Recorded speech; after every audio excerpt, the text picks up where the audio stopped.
All right, welcome back, guys. Today we're giving you the final installment of our two early pre-draft running back rankings for the 2021 fantasy football season. We want to help you win your draft to win your league. Let's start this fantasy football podcast right now.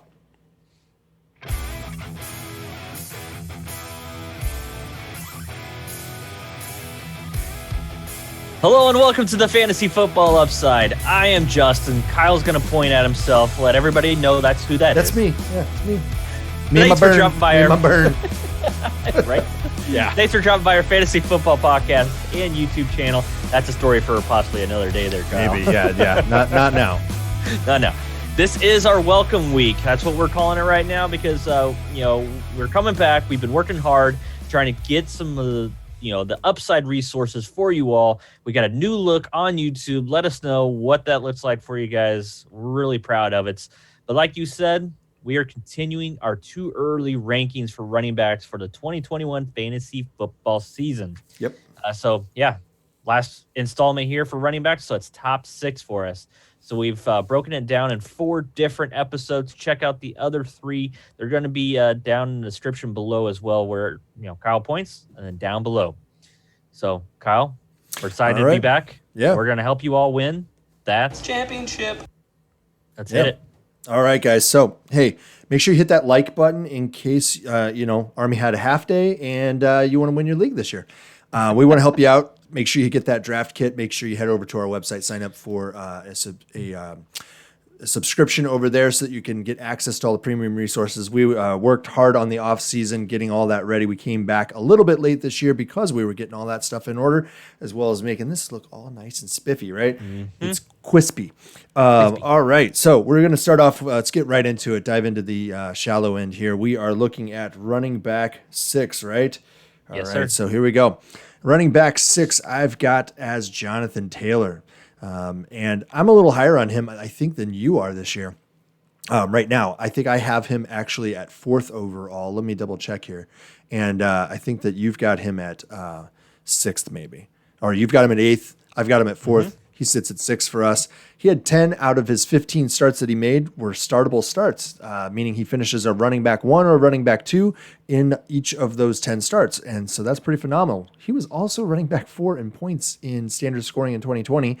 And roughly 50% of his starts turned into a running back 1 performance. That's pretty darn solid out of a rookie. So you have an addition of Carson Wentz. That should reduce some of the pressure that he was experiencing in the box last year.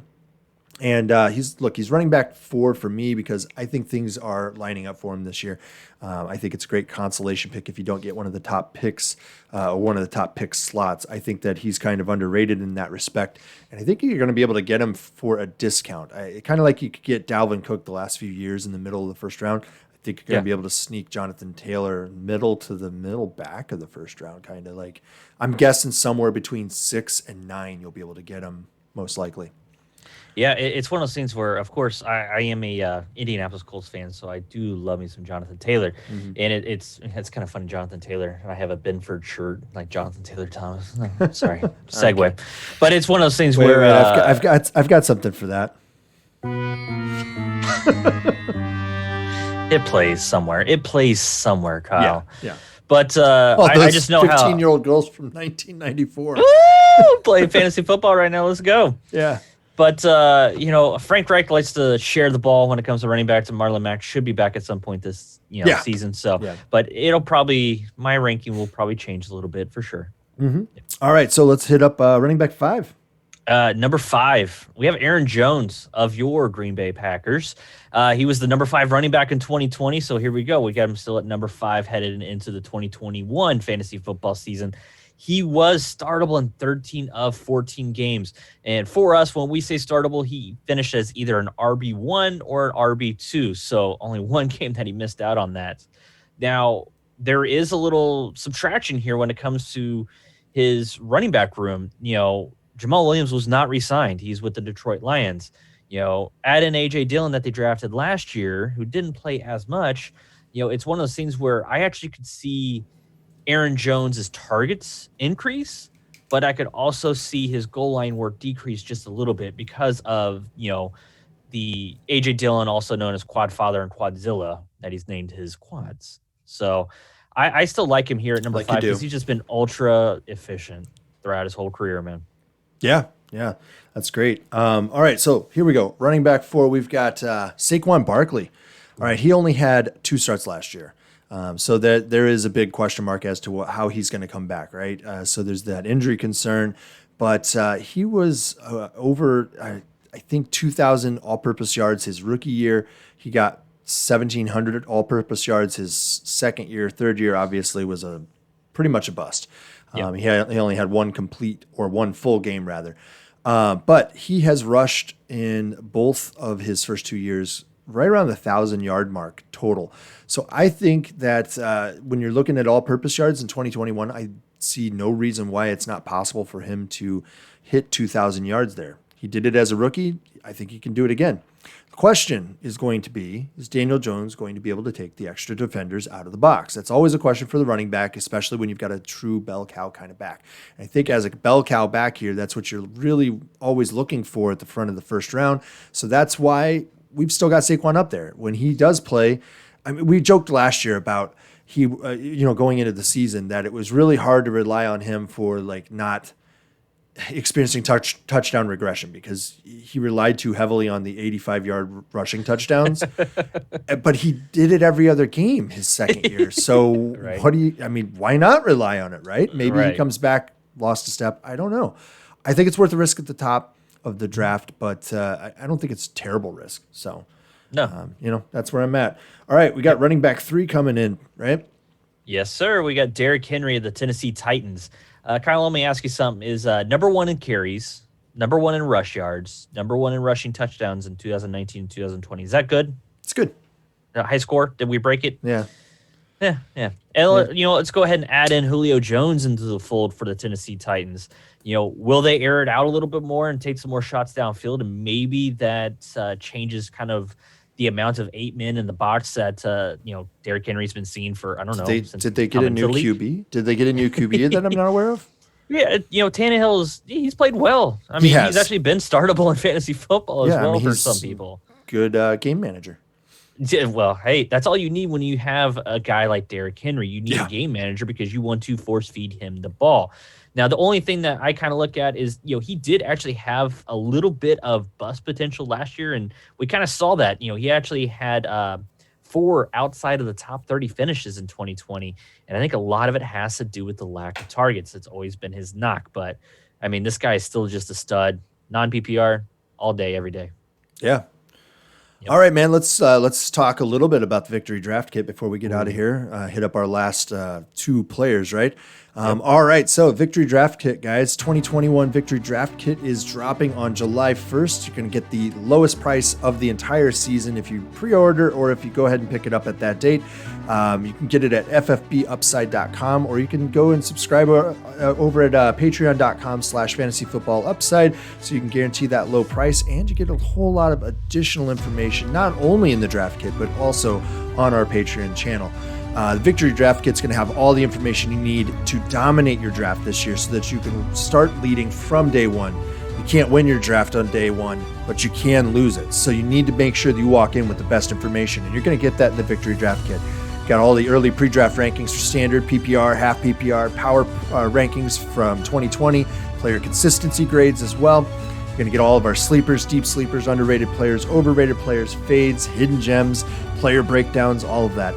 You can buy it as a standalone, or you can go ahead and get it at the Patreon, and there's a lot of additional stuff that comes with it if you get it, guys. So hopefully we can help you get that championship this year, and you can start right by getting at it day one with the Victory Draft Kit, guys. All right, let's talk about the top 2 running backs that we've got. I think we both had the same top 2 running backs, didn't we? Or it was close? I think we had the same top 3. Same top 3. That might be. Yep. All right, so at number 2, I have Dalvin Cook.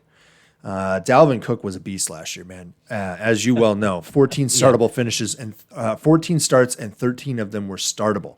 8 of them were elite, meaning he finished in the top 6 running backs out of those 14 starts. He finished 8 times there.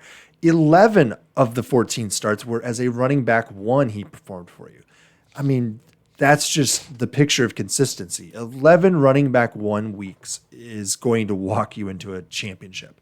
It's pretty solid. And so, yeah, he was running back 1 in our power rankings actually for 2020, and he was actually running back 3 overall in total points in, I think, standard scoring.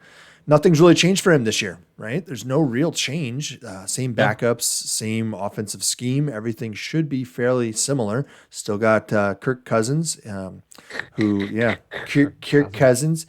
And so there's every reason for him to do the same or better, I believe, this year. Now, the knock on him over time has always been, is he an injury risk? He misses about 2 to 3 games a year, it seems now. So that's not really out of line with the majority of the league at this point. What you get with other guys, though, is you get a backup that's cutting in on their time at the same time. You don't get that with Dalvin Cook as much. No. Madison, he was stealing some stuff. There was some. There's a couple times here or there. Yeah. Well, it's basically whenever he's, Dalvin Cook has led them down the field. Yeah. And, okay, I do need a breather here. But I'll take on a if you're playing 16 weeks for a championship, right? Now it's going to be 17. I'll take 11 of those as a running back 1 and 8 elite level performances. I mean, come on. Half the season he was a top 6 running back. That's pretty sick. All right, but obviously he's not our number 1. There's a reason he's not our number 1, and that's because of this guy. Christian McCaffrey, man. We still have him as our number 1 running back for the Carolina Panthers, of course. He only played in 3 games last year, but let's go ahead and have 2 touchdowns each game, 25 plus points in each of those games. And they've already come out and said his role has not changed at all. When it comes to, let's, maybe baby him in there or anything like that because of what happened last year with his injuries. But no, they're not going to change anything when it comes to the amount of work he's going to get. I believe offense coordinator Joe Brady runs an offense that is very running back friendly. They do have a new quarterback down there in Sam Darnold. I think this is going to be a little bit better of an offense. And I mean, Christian McCaffrey is just a stud, dude. I mean, it's one of those ones. If you get the number 1 overall pick, am I going to fault you for drafting Dalvin Cook? No, but I don't think I'm going to take Dalvin Cook 1 overall, though. I would still, Christian McCaffrey is the number 1 pick in all formats. Yeah, I think so too. I mean, you just can't beat his upside in PPR scenarios, half PPR, even standard scoring. I mean, the dude is a beast. He played 3 games and he was a running back 1 in all 3 or something, right? And that he got injured in one of them. So he got injured in 2 of them, I think, actually. Right? He had a high ankle sprain and still played. Yeah. And still finished with an extra touchdown or something like that. It was just insane. Yeah. Beast. Yeah. All right, guys, that's going to do it for our running back rankings for the Midsummer Series here. We've got 2 early rankings for you, but we are going to dive into, I think we're going to try to do a mock draft maybe before we mock. Yeah. We're going to try to hit a mock draft, and then we're going to talk about our wide receivers. So we're going to hit top 36 wide receivers for you, I think, next week at a minimum. We might throw a mock draft at the end of this week. Make sure you check out the episodes down below in the description so that you get all of our running back rankings, and we will see you next time. Thanks again. Bye. See ya.